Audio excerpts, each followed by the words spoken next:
सब जानते हैं कि कहानियाँ सुनना सबको बहुत पसंद होता है। अगर आपको भी हमारी कहानियाँ पसंद हैं तो हमारे चैनल को लाइक करें और सब्सक्राइब करें और बेल नोटिफिकेशन को भी ऑन कर दें ताकि हमारी मज़ेदार कहानियाँ आपको बर वक्त मिलती रहें। तो चलिए शुरू करते हैं आज की कहानी। आज से हजारों साल पुरानी बात है। कोहकाफ के पहाड़ों में आबाद एक मुल्क का नाम था नेहलिस्तान। वहाँ हर तरफ रंग बरंगे फूल खिले हुए थे। नेहलिस्तान के लोग भी बड़े खूबसूरत, तंदुरुस्त और खुशहाल थे। उसकी वजह ये थी कि उस मुल्क का बादशाह बहुत नेक और इंसाफ पसंद था। जिस मुल्क का बादशाह नेक हो, वहाँ की रियाया भी बहुत खुशहाल रहा करती है। नेहलिस्तान बहुत खूबसूरत मुल्क था। वहाँ से कुछ दूर एक और मुल्क काफिरिस्तान आबाद था। काफिरिस्तान का बादशाह बहुत ही जालिम था। वो अपनी रियाया पर भी हर वक्त जुल्म करता रहता था। और तो और काफिरिस्तान के बादशाह को नेहलिस्तान की खुशहाली एक आंख ना भाती। दरअसल वो नेहलिस्तान वालों से हसद करता था और हर वक्त सोचता रहता था कि किसी तरीके से नेहलिस्तान को भी काफिरिस्तान जैसा गंदा और बदअमन मुल्क बना दे। एक दिन काफिरिस्तान के जालिम बादशाह से एक बूढ़ा आदमी मिलने आया। उसके जिस्म पर निहायत मैले कुचैले कपड़े थे। शक्ल से भी खासा बदसूरत था। वो बादशाह के दरबार में आया तो एक दरबारी ने बादशाह को उसकी आमद की इत्तला दी। बादशाह हैरान हुआ कि एक बदशक्ल और मैला कुचैला बूढ़ा उससे क्यों मिलना चाहता है। उसने गुस्से में आकर दरबारी से कहा कि अगर वो फरियादी है तो उसे भगा दो। दरबारी ने झुककर बादशाह को बताया, बूढ़ा कहता है कि वो आपके लिए बहुत बड़ी खुशखबरी लेकर आया है। ये सुनकर काफिरिस्तान के जालिम बादशाह ने कहा कि उसे अंदर भेज दो। दरबार में आकर बदशक्ल बूढ़े ने झुककर बादशाह को ताजीम दी और बोला, आलीजा, आप एक बहुत बड़े बादशाह हैं, जबकि मैं एक मामूली इंसान हूँ। छोटा मुंह बड़ी बात, लेकिन मैं आपके बहुत काम आ सकता हूँ। बूढ़े की बात सुनकर बादशाह गरजदार आवाज में बोला, तुम कौन हो और मेरे किस काम आ सकते हो? बदशक्ल बूढ़ा बोला, मेरा नाम काकड़ जादूगर है। मैं कोहकाफ के पहाड़ों की एक खुफिया गार में रहता हूँ और हर वक्त जादू करता रहता हूँ। कुछ दिन पहले मैं आपके मुल्क में कुछ चीज़ें खरीदने आया तो एक आदमी से मुझे पता चला कि आप मुल्क नेहलिस्तान को सफ़े हस्ती से मिटा देना चाहते हैं। आलीजा, मैं आपके लिए ये काम कर सकता हूँ। काकड़ जादूगर की ये बात सुनकर बादशाह खुशी से बोला, अच्छा, लेकिन तुम ये काम कैसे कर सकते हो? उस पर जादूगर बोला, आलम पना, मैं अपने जादू के जोर से किसी भी इंसान को चूहा बना सकता हूँ। जादू का वो चूहा इतना खतरनाक होगा कि जहाँ से गुजरेगा उधर वबा की सूरत में खौफनाक बीमारी फैला देगा। जो कोई उस बीमारी की जद में आएगा वो 15 दिन के अंदर एड़ियाँ रगड़ रगड़ कर मर जाएगा। अगर आप जादू का चूहा मुल्क नेहलिस्तान में भेज दें तो पूरा मुल्क 15 दिन के अंदर ख़त्म हो जाएगा और आप वहाँ हुकूमत कर सकेंगे। बूढ़े काकड़ जादूगर की ये बात सुनकर जालिम बादशाह का चेहरा खुशी से खिल उठा और वो बोला, अगर तुम ये काम कर दो तो मैं तुम्हें मुँह मांगा इनाम दूंगा। उस पर काकड़ जादूगर ने कहा, जनाबे वाला, मुझे ज़्यादा इनाम का लालच नहीं है। मेरी ज़िंदगी अंधेरे गार में रहते रहते गुजर गई है। अगर आप मुझे एक शानदार महल इनाम में दें तो नवाजिश होगी। बादशाह ने कहा, हम तुम्हें ना सिर्फ महल बल्कि एक खूबसूरत बाग भी इनाम में देंगे। बस तुम फौरन जादू का वो चूहा मुल्क नेहलिस्तान में भेज दो। और हाँ, सबसे पहले चूहे को नेहलिस्तान के शाही महल में भेजना ताकि वहाँ का बादशाह पहले मौत के मुंह में चला जाए। बूढ़ा काकड़ जादूगर खुश होकर बोला, आलम पना, मैं अभी अपने जादू का चूहा नेहलिस्तान भेज देता हूँ, लेकिन एक बात आपको बता दूँ कि अगर किसी ने उसे उबलते हुए पानी में फेंक दिया तो वो इंसानी शक्ल में वापस आ जाएगा और उसका सारा जादू ख़त्म हो जाएगा और सब बीमार दोबारा तंदुरुस्त हो जाएंगे। इसलिए बेहतर है अगर आप अपने चंद मुहाफिज भी उसके साथ रवाना कर दें। बूढ़े काकड़ जादूगर के कहने पर जालिम बादशाह ने अपने चंद मुहाफिज जादूगर के हवाले कर दिए। जादूगर उन्हें अपने गार में ले आया اور جادو کا چوہا ان کے حوالے کر دیا۔ یوں وہ ملک نہلستان کی طرف روانہ ہو گئے۔ نہلستان میں داخل ہو کر انہوں نے بھیس بدلا اور بادشاہ کے محل میں جا پہنچے۔ انہوں نے جادو کا چوہا بادشاہ کے محل میں چھوڑ دیا اور خود چھپ کر اس کی حفاظت کرنے لگے۔ اب چوہا جدھر سے بھی گزرا وہاں بیماریاں پھیل گئیں اور دیکھتے ہی دیکھتے بادشاہ اور ملکہ سمیت تمام درباری اور نوکر چاکر سخت بیمار ہو گئے۔ چوہے کے محافظوں پر جادوگر نے ایک خاص منتر پڑھ کر پھونک دیا تھا، اس لیے وہ محفوظ رہے۔ محل سے نکل کر چوہا نہلستان کی گلیوں، بازاروں اور گھروں میں دوڑنے لگا۔ دیکھتے ہی دیکھتے سارا ملک بیمار ہو گیا۔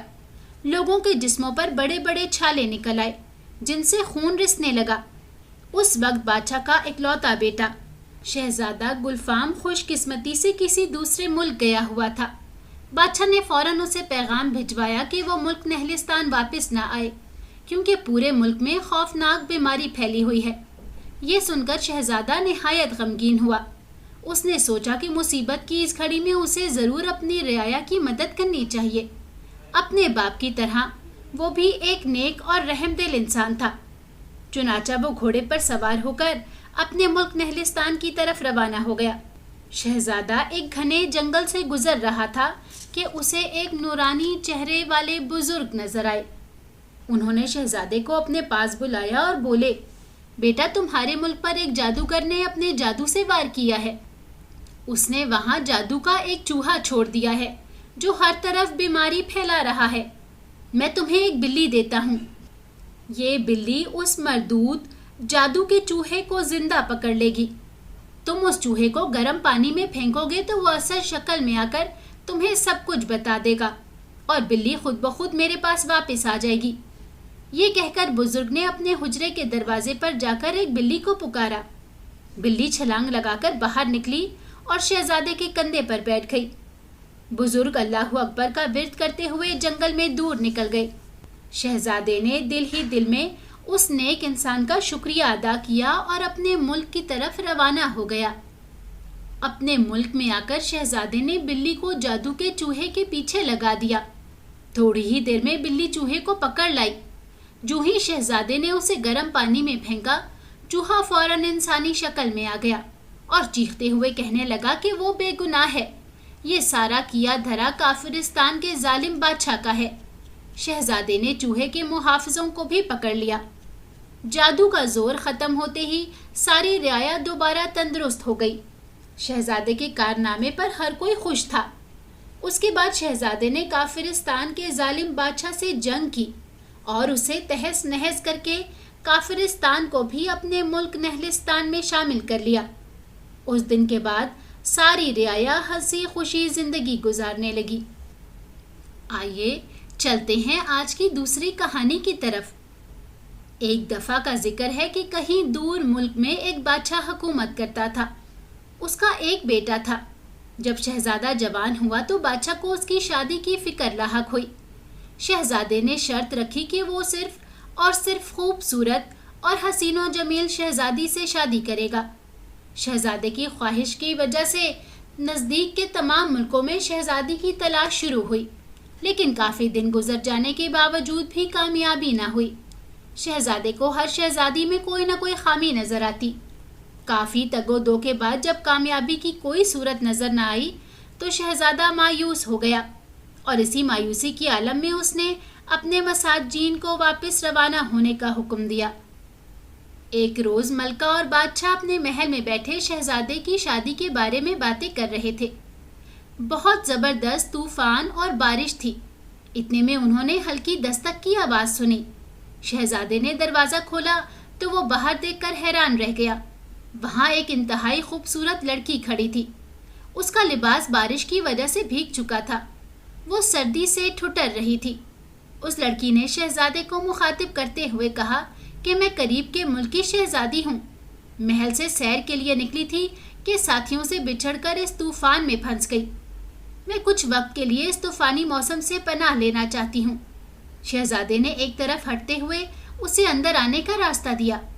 ملکہ نے شہزادی کو اس کے شایان شان لباس دیا اور اس کی خوب خاطر تواضع کی۔ इन कामों से फारिग होकर मलका ने शहजादे को अलहदा ले जाकर कहा, बेटा ये लड़की बहुत खूबसूरत है और अपने आप को हमसाया मुल्क की शहजादी बताती है। अगर तुम इसे पसंद करो तो मैं तुम्हारी इससे शादी की बात करूं। शहजादे ने मलका से कहा, अम्मी जान, ये लड़की वाकई बहुत खूबसूरत है और मुझे शादी के लिए पसंद भी आ गई है, लेकिन मैं क्योंकि असली शहजादी से शादी करना चाहता हूँ तो मुझे कैसे यकीन आए कि ये वाकई शहजादी है। मलका ने कहा, ये सब तुम मुझ पर छोड़ दो, मैं तुम्हें कल सुबह बता दूंगी कि ये लड़की असली शहजादी है या नहीं। मलका ने शहजादी के सोने की जगह पर मटर का एक दाना रखा और उसके ऊपर इंतहाई नरम और नाजुक गद्दे बिछवाए और शहजादी को सोने के लिए बुला लिया। बिस्तर इतना ऊंचा था कि उसके ऊपर चढ़ने के लिए शहजादी को सीढ़ी इस्तेमाल करना पड़ी। सीढ़ी पर चढ़ते हुए शहजादी ने अपनी नरम और नाजुक तबीयत की वजह से काफी नाराजगी का इजहार किया। दूसरे रोज जब सुबह शहजादी सोकर उठी तो मलका ने पूछा, शहजादी, रात तुम्हें नींद तो आराम से आई, किसी किस्म की कोई परेशानी तो नहीं हुई? शहजादी बोली, इस महल में मेरी रात इंतहाई बेआरामी में बसर हुई। बेशक बिस्तर तो बहुत आरामदेह था, लेकिन बिस्तर के नीचे कोई ऐसी चीज थी जिसने मुझे रात भर परेशान रखा और मैं ठीक तरह सो भी नहीं सकी। शहजादी की बात सुनकर मलका ने अपने बेटे से कहा, बेशक ये असली शहजादी ही है, क्योंकि 20 गद्दों के नीचे एक मटर के दाने ने उसके आराम में खलल डाल दिया। ये उसके असल शहजादी होने का सबूत है। ये सुनकर शहजादा बहुत खुश हुआ। बादशाह और मलका ने शहजादी को इज्जत व एहतराम से उसके मुल्क पहुंचाया और साथ ही शहजादी के वालिद से अपने बेटे यानी शहजादे और शहजादी की शादी की तजवीज़ पेश की। कुछ दिनों बाद दोनों की धूमधाम से शादी हुई और वो हंसी खुशी रहने लगे। वो मटर का दाना जो शहजादी के बिस्तर के नीचे रखा गया था, उसे मुल्क के सबसे बड़े अजायब घर में रख दिया गया, जो कि साल हर साल गुजरने के बावजूद आज भी उसी तरह महफूज है।